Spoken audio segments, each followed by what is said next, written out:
Hello and welcome to the next masterclass. Today we are talking all about why we think we deserve the bad things that have happened to us. I know this is something that I struggled with for a long time. I thought I was a bad person, that I deserved what happened to me, even though I really couldn't exactly explain why. And pretty much every client who has had um, trauma in their life feels the same way. So we're going to talk today a little bit about why that is.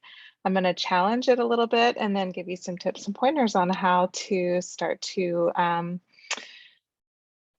think differently about this, about how you want to view the past and the things that have happened to you and how you feel about yourself. Because honestly, if you think about it, there's absolutely no way to live a free and abundant life while you also feel like you're a bad person or that you deserve bad things.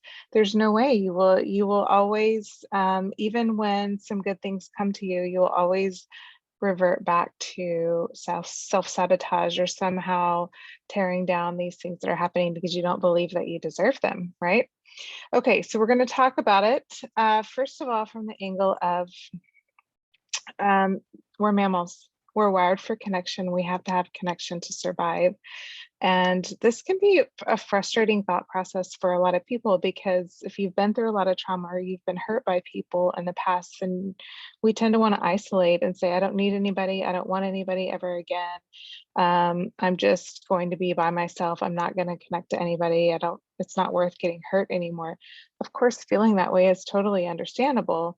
But it does create a problem for us because, like I said, we're mammals. We have to have connection to survive. So if you really want to be truly, deeply joyful, abundantly happy and expressive and in love with life, then you have to be able to connect with people to be able to do that. So it really does create a problem for those of us who've been really hurt and how to do that. So this is definitely where therapy comes in, where we want to heal and grieve. And then once we have done the grief work that we have to do to heal, then we're able to connect with healthy people and connect with people in a way that um, serves us well. And I talked quite a bit about that last week in last week's masterclass. So if you want to go back and look at that one on forgiveness, that would be maybe really helpful in understanding how to connect with people in a healthy way versus an unhealthy way. But today we're not talking about that. We're talking about what we feel like we deserve and why we feel like we deserve bad things. So back to this concept of that we're mammals and we're wired for connection. So if you're a kid and you're at home and your parents are not able to really connect with you because, this isn't about blame. This is about trauma is usually generational, right? And their parents were not able to connect to them and your parents are not able to connect with you. So if you have parents who are emotionally unavailable, who are you have neglect and parents who are abusing you, then you're in a real double bind as a child because you have to have parents to feel you have to have them in your life to connect to them. You love them dearly and you want to be with them, but they're hurting you. So the people that I love are hurting me. And so what do I do? How do I connect with that?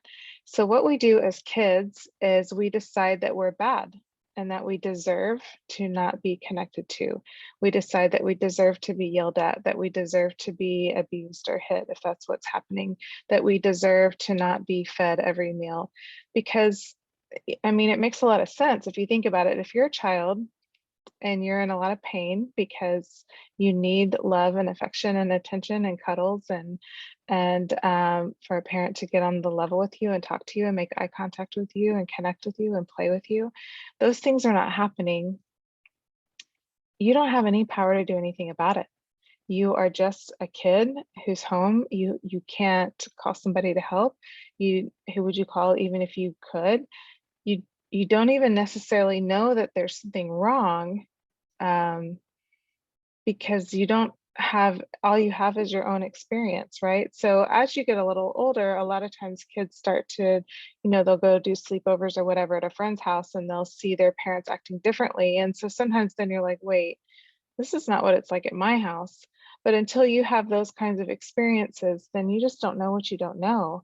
And so if you're a child at home and bad things are happening to you at home, or maybe your parents are not abusing you, but another family member is or a church member is, but your parents are not aware that that's happening, then that still is a level of feeling like nobody's paying attention to me, right? Nobody's protecting me and taking care of me. So there is a level of at least emotional neglect there, maybe physically as well. Anyway, so as you are navigating this as a kid, the only conclusion you can come to is that you deserve it, because it really does solve a big problem for us as kids, right? So if you're a kid and bad things are happening to you and nobody's paying attention and nobody's helping you or rescuing you or doing anything about it, um, there's so much pain and grief and agony that comes over a child when they're experiencing that. The only way you can make sense of it is to say that you deserve it, because if you deserve it, then you don't feel so helpless anymore. If you deserve it, then it makes sense to you. So it's like it solves the problem for a kid of feeling helpless and out of control and nothing makes sense.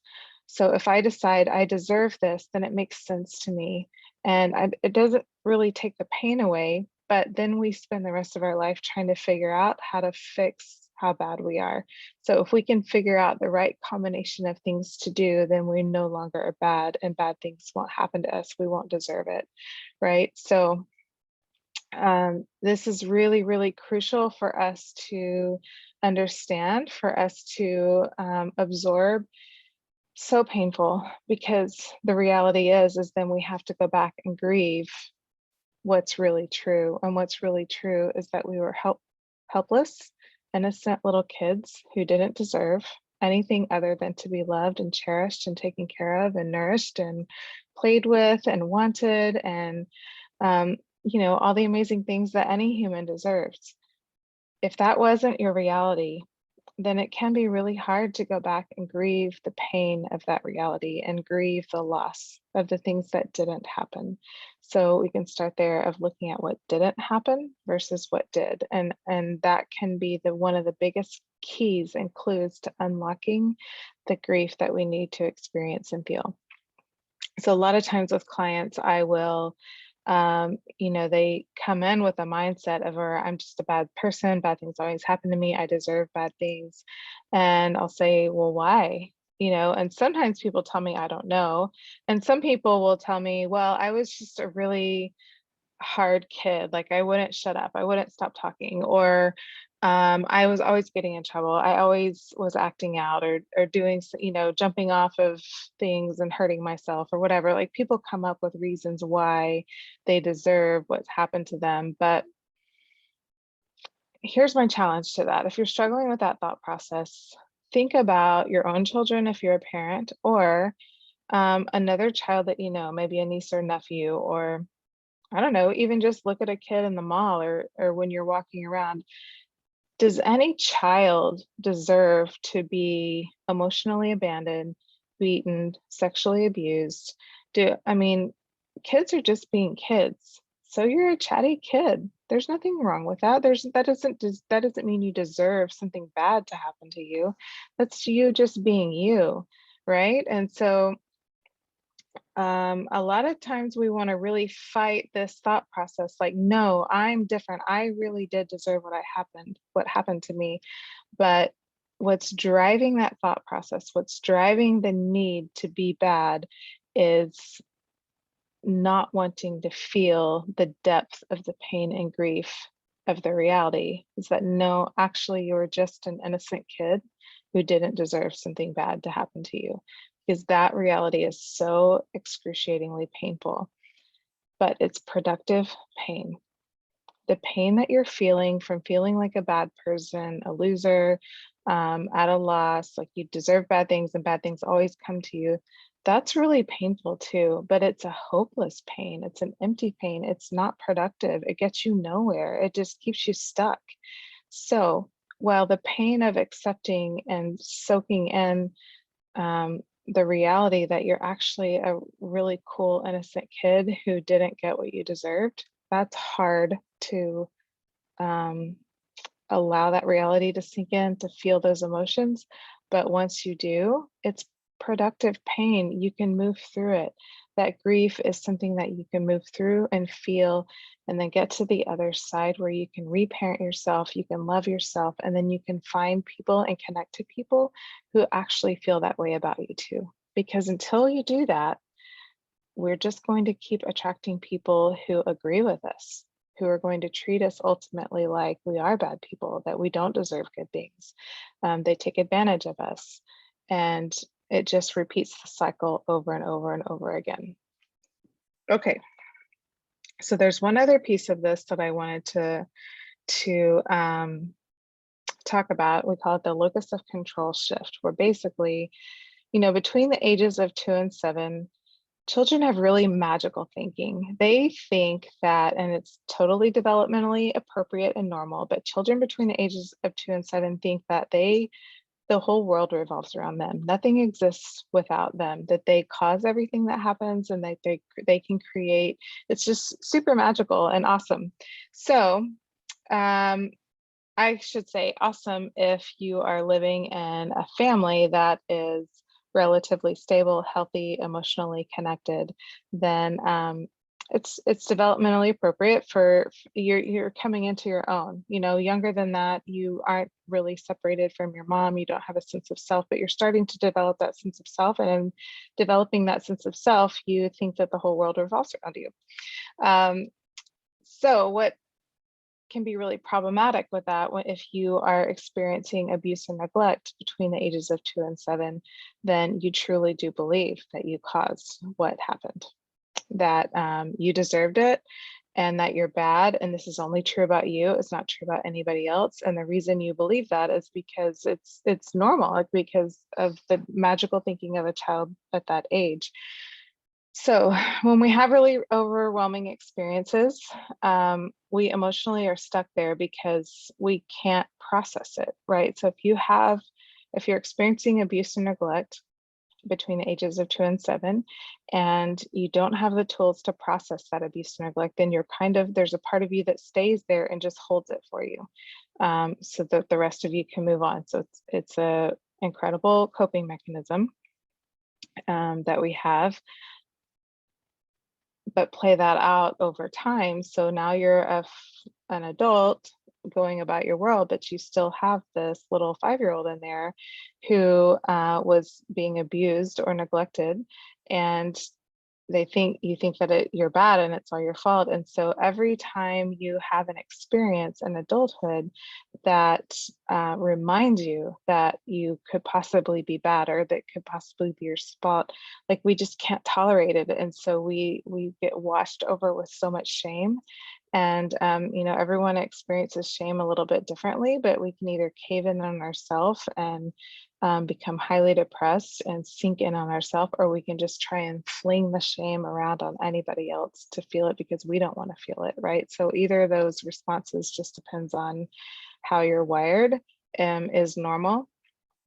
But I just wanted to bring that up too. This is why we feel like we're bad people. We deserve the things that happen to us because we don't want to feel the grief, and it was developmentally appropriate at the time for us to draw those conclusions. So in order to fix this, we have to do the grief work necessary to accept that we were beautiful, innocent children who didn't deserve anything bad. But the reality is it happened, right? And we can grieve it, we can process it, we can feel all the feelings that come with that. And then once you walk through the grief and the pain and the agony of that reality, then you can start to feel a love like you've never felt before, because you can truly be home with yourself and be in love with yourself and connected to yourself.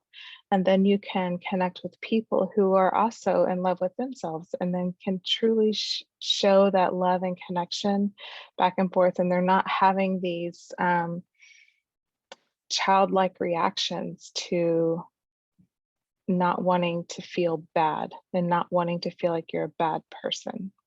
So I hope this helps explain a little bit about why we feel like we deserve bad things. The work initially can be pretty overwhelming, so I highly encourage you to do the work with a professional.